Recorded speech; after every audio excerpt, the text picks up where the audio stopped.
She sat alone for 3 hours in a 5-star restaurant, deeply humiliated, and stood up.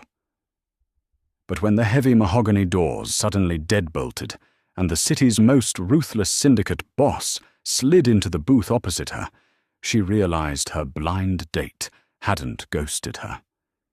He'd used her as bait. The ice in Harley Bennett's water glass had melted 2 hours ago. Sitting in the dimly lit, opulent dining room of Il Cigno Bianco, one of Chicago's most exclusive Italian restaurants, she felt the familiar heavy sting of humiliation settling into her bones. It was 10:15 p.m. Her reservation had been for 7 o'clock. Harley smoothed the fabric of her deep emerald wrap dress over her thick thighs. She had spent a week's salary on the dress, specifically because the boutique owner had promised her. It hugged her full hips and generous curves in a way that commanded attention. And it did. When she had walked into the restaurant 3 hours earlier, she felt beautiful. At 240 pounds, Harley was used to navigating a world that often wanted her to apologize for the space she took up. But tonight she had refused to apologize. Tonight was supposed to be a fresh start. Her blind date, Jared Tompkins, had seemed perfect on the phone. They had matched on a high-end dating app 3 weeks ago. He was charming, attentive, and most importantly, he had made her feel genuinely desired. He had told her he loved a woman with substance, someone soft and real. He had insisted on Il Cigno Bianco pulling strings to get a table telling her to dress to the nines. And then he never showed. "Would you care for another glass of water?" "Miss." The waiter, a young man named Thomas, offered her a tight, pitying smile. It was the 4th time he had checked on her. "No, thank you, Thomas. I think I'll just take the check for the sparkling water and the bread basket." Harley said, her voice remarkably steady, despite the hot tears threatening the back of her eyes. "Of course. Take your time." As Thomas walked away, Harley pulled out her phone. 3 unread messages from her best friend Sarah asking how the date was going. 0 messages from Jared. She blocked his number, a sigh of profound exhaustion escaping her lips. It wasn't just the fact that she had been stood up. It was the cruel elaboration of the prank. Why go through weeks of texting, late-night phone calls, and booking a Michelin-star restaurant just to leave her sitting alone in a room full of wealthy couples? She reached for her purse, ready to escape into the anonymity of the cold Chicago night when the atmosphere in the restaurant suddenly shifted. It didn't happen with a shout or a scream. It happened with a suffocating, terrifying silence. The low hum of polite conversation died abruptly. The soft jazz playing through the overhead speakers was cut off mid-note. Harley looked up, her brow furrowing. The maître d', usually unflappable man who had sneered at her when she arrived alone, was now ghostly pale, stepping hastily away from the front entrance. 4 men in impeccably tailored dark charcoal suits stepped into the dining room. They didn't look like diners. They moved with a predatory, coordinated grace, their hands casually resting near the inner lapels of their jackets. But it was the man who walked in behind them that made the air in the room turn to ice.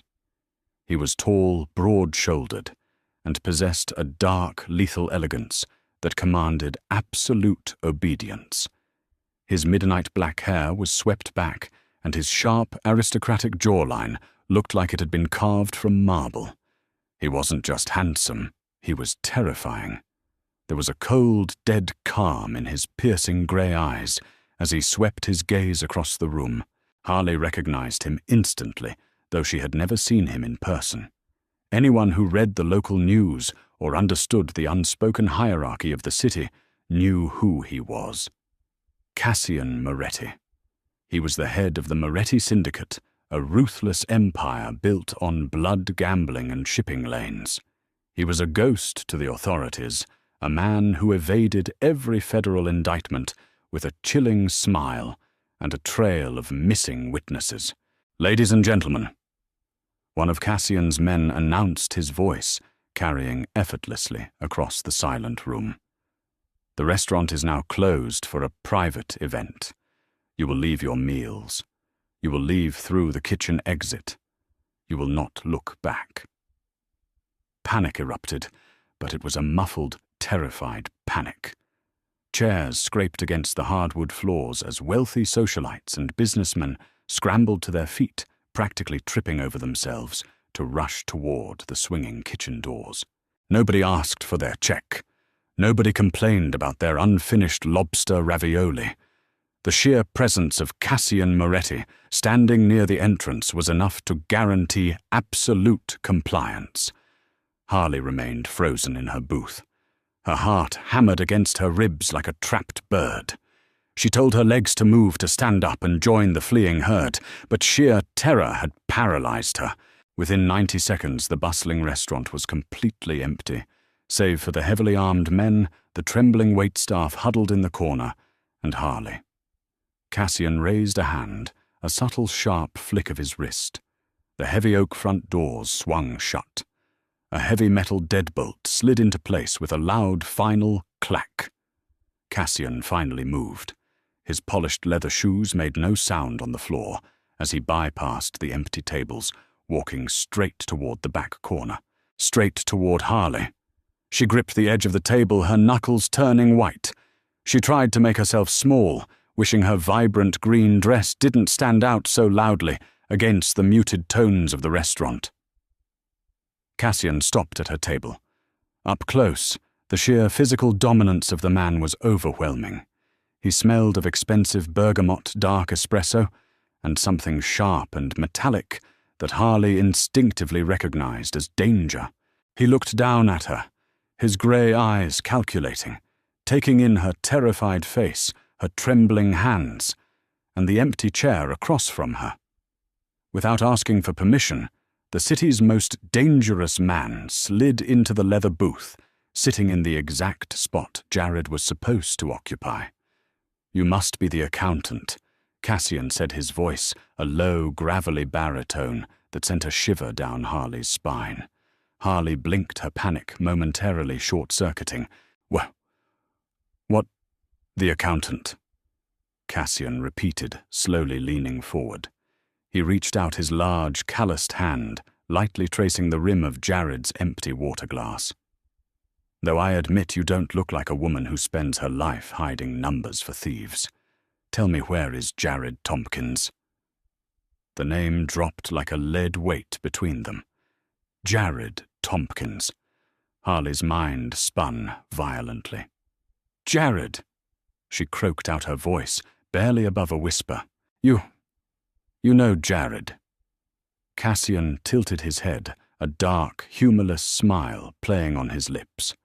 "Know him. I employ him. Or rather, I did employ him until yesterday evening when I discovered a $4 million discrepancy in my shipping ledgers. A discrepancy that Mr. Tompkins was responsible for overseeing." Harley stared at the mob boss, the puzzle pieces violently rearranging themselves in her brain. Jared wasn't a sweet, slightly awkward software developer like his dating profile claimed. He was a mob accountant, a money launderer. "He told my associates he was meeting his partner here tonight." Cassian continued, his eyes locking onto hers. "He said his partner had the flash drive with the offshore routing numbers. He swore on his mother's life that if we let him come to Il Cigno Bianco, he would hand over the money." Cassian leaned back, spreading his hands. "Yet here I am, and Jared is nowhere to be found. Only you." The reality of the situation crashed over Harley like freezing water. Jared hadn't just stood her up. He had used her. He had set up a highly visible blind date at an exclusive restaurant, fully aware that the Moretti family would track him there. He had used her as a decoy, a distraction, to buy himself time to run, leaving her sitting alone to face the wrath of a ruthless syndicate boss who thought she was his accomplice. The paralyzing fear that had gripped Harley's chest suddenly evaporated, entirely consumed by a blinding white-hot fury. That son of a bitch! Harley whispered, her hands balling into fists. Cassian raised an eyebrow, clearly caught off guard by her shift in demeanor. Excuse me. That absolute, undeniable, pathetic son of a bitch. Harley slammed her hand down on the table, making the silverware rattle. She didn't care that there were 4 armed mobsters behind her. She didn't care that the devil himself was sitting across from her. She had spent 3 hours crying in the bathroom, over her weight, over her worth, over a man who was literally setting her up to be murdered. 3 weeks, Harley yelled, glaring directly into Cassian's shocked grey eyes. 3 weeks of him texting me good morning. He told me he loved my curves. He told me he was intimidated by beautiful women. Do you know how long it took me to get ready tonight? I bought Spanx. I skipped lunch, and he wasn't even real. Cassian stared at her, utterly bewildered. The Don of the Moretti family, a man who made hardened criminals weep for mercy, was currently being shouted at by a furious plus-size woman in an emerald dress about her dating app woes. Are you telling me, Cassian said slowly, his tone dangerously quiet, that you do not work for Jared Tompkins? I work for a corporate logistics firm in the Loop, Harley snapped, digging into her purse and violently throwing her employee ID badge onto the table. I do payroll for dental hygienists. I met Jared on Bumble. He told me he liked thick girls and Italian food. He set the reservation under his name, told me to wait for him, and ghosted me. Cassian looked at the ID badge, then back up at Harley. His sharp eyes scanned her flushed, angry face, dropping for a split second to the rapid rise and fall of her chest before meeting her gaze again. The cold, dead expression he had walked in with was gone, replaced by a dark, intense curiosity. He had expected a weeping accomplice. He had expected a hardened criminal. He certainly had not expected a woman who, upon realizing she was in the crosshairs of the mafia, was more enraged by the disrespect of being stood up than the guns in the room. He used you, Cassian stated, the realization dawning on him. He knew my men were tailing him. He set the date, gave us the location, and used you as the bait so he could slip out of the city while we converged on the restaurant. Yes, Harley let out a bitter, self-deprecating laugh, tears of sheer frustration finally spilling over her lashes. Because of course he did. Who would look twice at the fat girl sitting alone in the corner? I was the perfect, pathetic prop for his little escape act.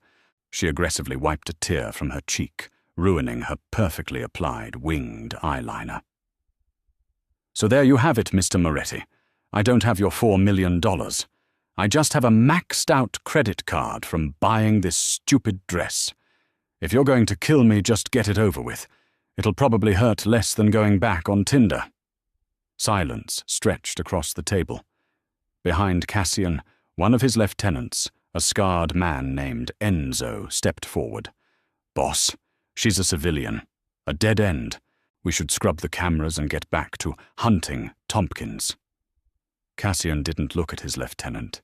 He didn't take his eyes off Harley. He watched the way she carried her defiance. Most people shrank under his gaze. They groveled. They begged. But Harley Bennett, broken-hearted and utterly betrayed, was staring him down with a fire that made his pulse thud heavily in his veins.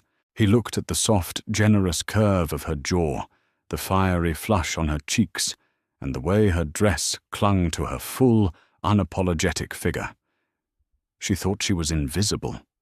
She thought she was a prop. Cassian had never seen a woman take up a room quite like she did. Enzo, Cassian said softly, his eyes still locked on Harley. Take the men and lock down the airports. Tompkins has a 3-hour head start. Yes, boss. What about the girl? Harley held her breath, her anger finally giving way to the reality of her terrifying predicament. She closed her eyes, waiting for the order that would end her life.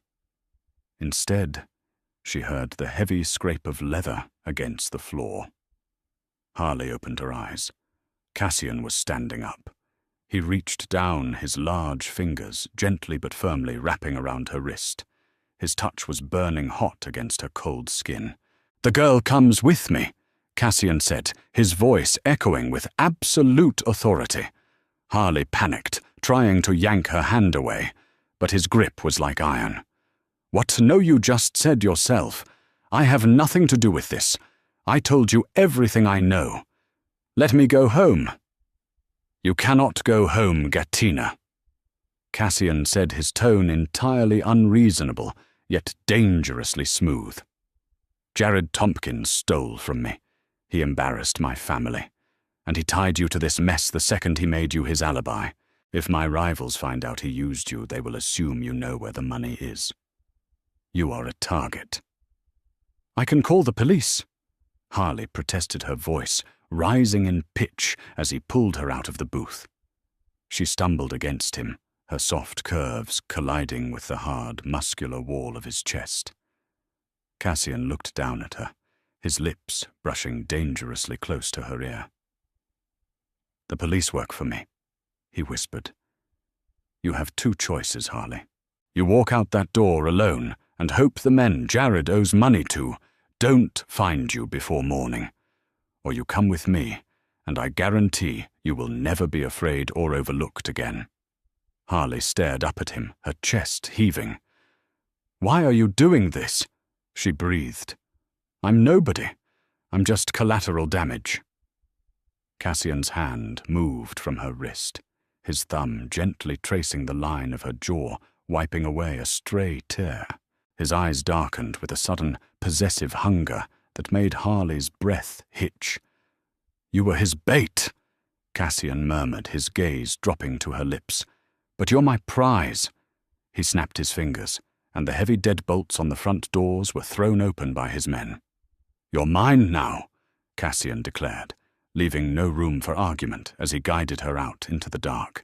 The ride to Cassian's compound was a blur of rain-slicked Chicago streets, viewed through the tinted bulletproof glass of a reinforced SUV. Harley sat rigidly in the plush leather seat, her heart pounding a frantic rhythm against her ribs. Cassian sat beside her, radiating a terrifying magnetic heat. He didn't speak, but his presence was a heavy physical weight in the confined space. They bypassed the glittering high-rises of downtown, descending into a private subterranean garage, heavily guarded by men carrying automatic weapons. When the private elevator finally chimed and the doors slid open, Harley stepped into a penthouse that looked like it belonged to a modern emperor. Floor-to-ceiling windows offered a dizzying panoramic view of Lake Michigan. The air smelled of aged bourbon cedarwood and the lingering sharp scent of rain. "Sit," Cassian instructed, gesturing to a massive charcoal-grey velvet sofa. Harley sank into the cushions, wrapping her arms around her thick waist. Her emerald dress, which had made her feel so confident hours ago, now felt like a target painted on her back. "What happens now?" she asked, her voice trembling slightly. "You said I was a target. How long do I have to stay here?"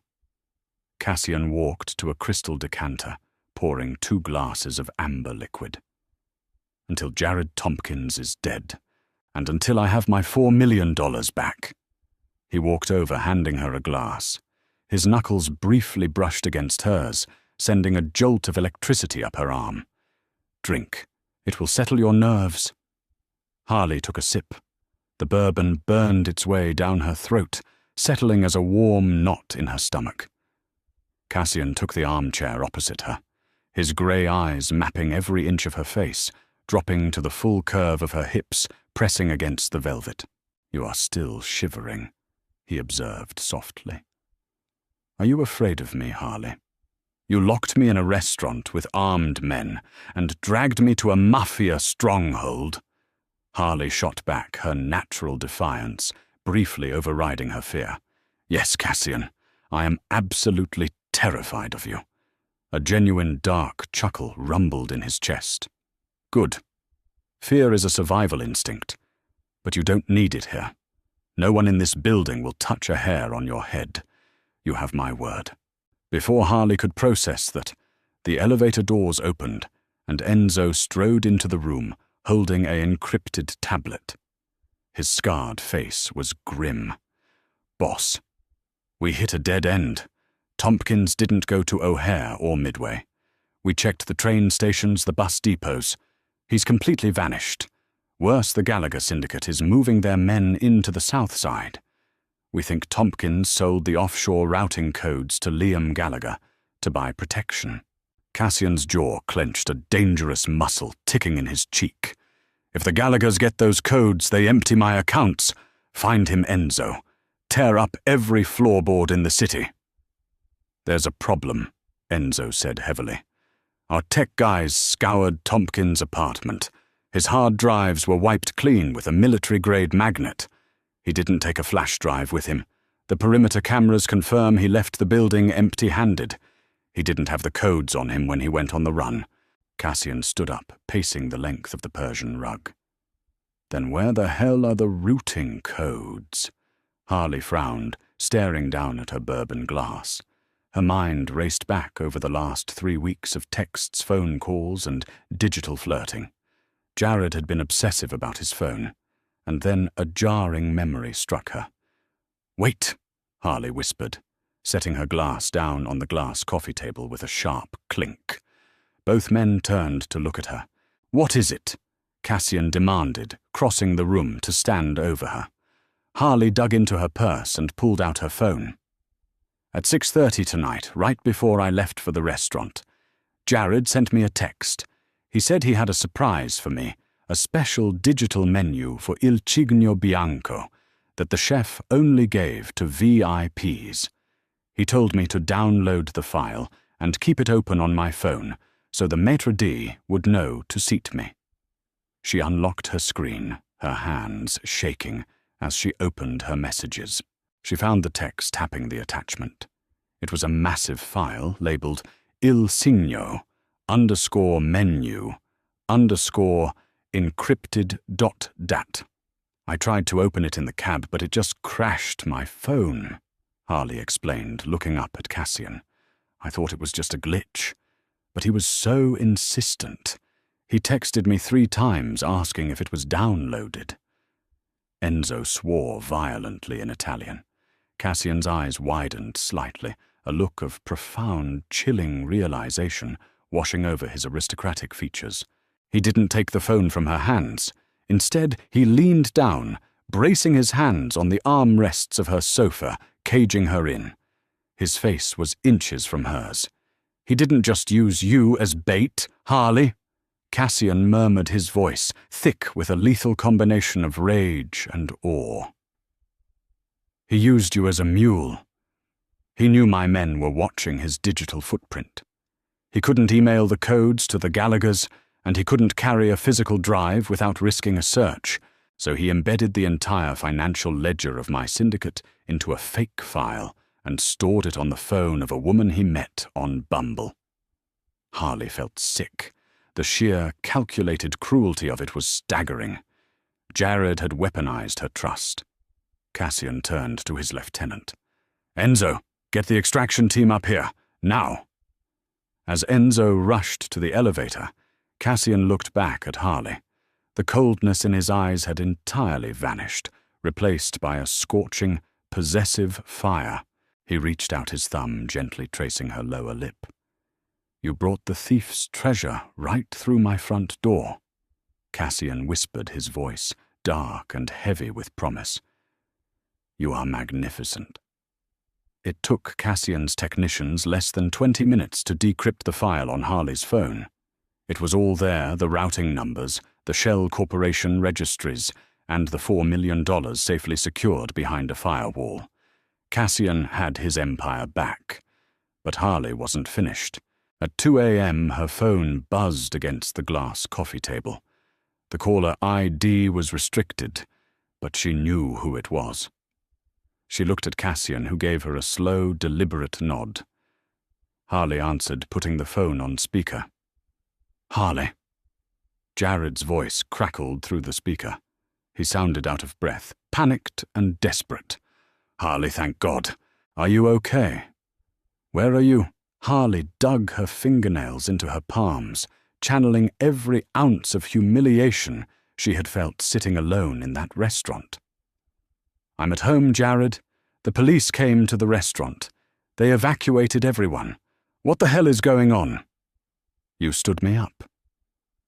I am so sorry, baby. Jared lied smoothly, though the strain in his voice was obvious. There was an emergency at work. Very bad people are after me, Harley. I need your help. Remember that menu file I sent you? Yes, Harley said, her voice icy. I need you to bring your phone to me. Right now. If I don't get that file, these people are going to kill me. Why didn't you just keep it on your own phone? Harley asked, feigning confusion. Jared's mask of charm slipped, his tone snapping into something ugly and condescending. Because I couldn't, okay, just listen to me. I'm at the old shipping yards on Lower Wacker Drive, Pier 44. Get in a cab right now. Don't call the cops. Just bring the phone. I don't know, Jared, Harley said, letting her voice waver. It's late. I'm scared. Harley, listen to me. Jared snarled, his true nature bleeding through the receiver. Stop being a pathetic, whiny bitch and do what I tell you. You think a guy like me actually wanted to take a fat cow like you to a Michelin star restaurant? You were a walking flash drive.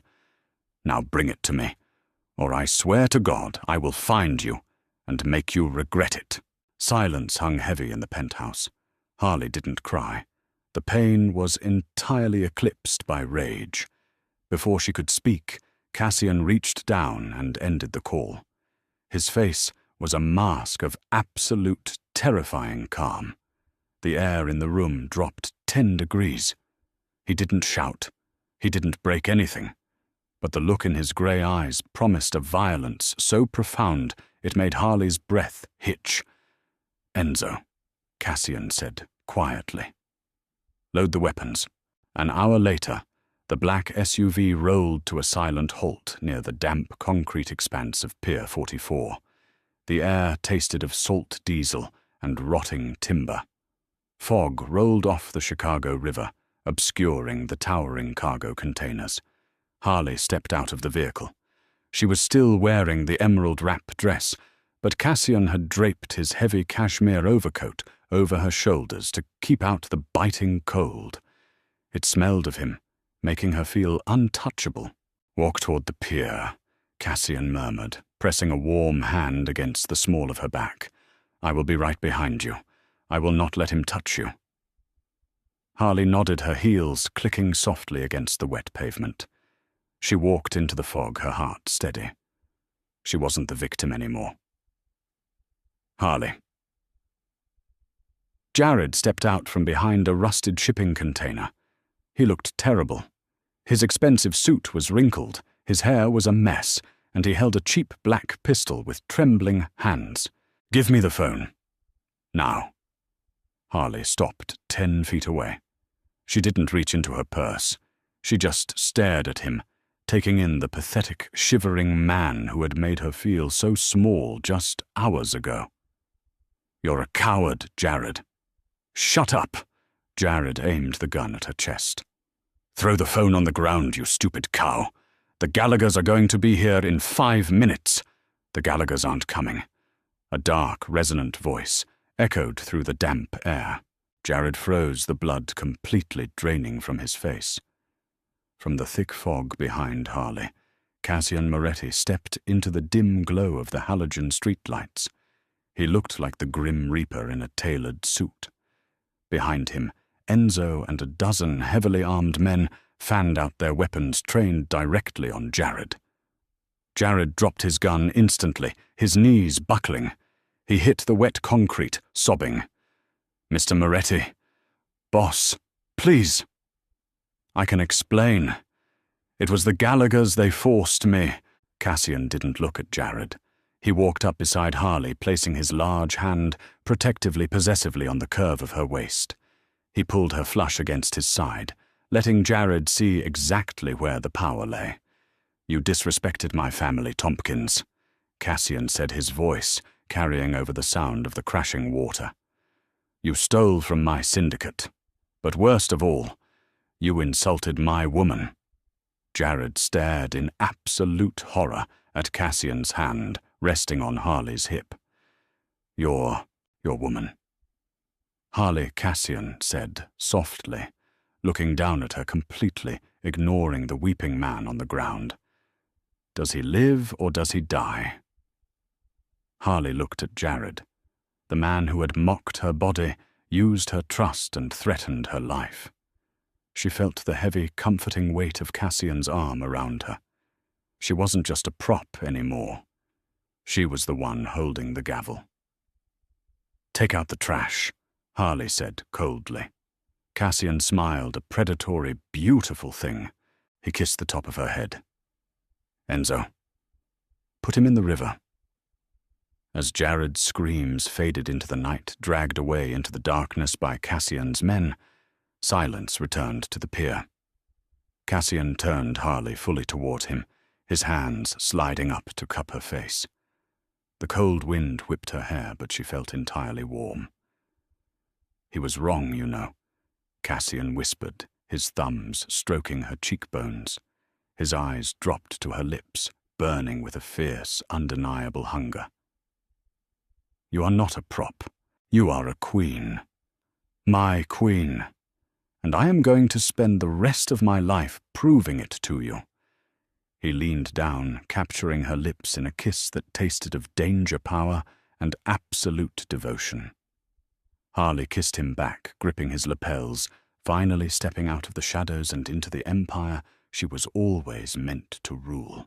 Did Harley make the right choice, embracing the dark, dangerous world of the Moretti Syndicate? Or did she just trade one prison for another? What would you do if a ruthless mafia don claimed you as his queen? Let us know your thoughts down in the comments. If you enjoyed this high-stakes mafia romance, don't forget to crush that like button.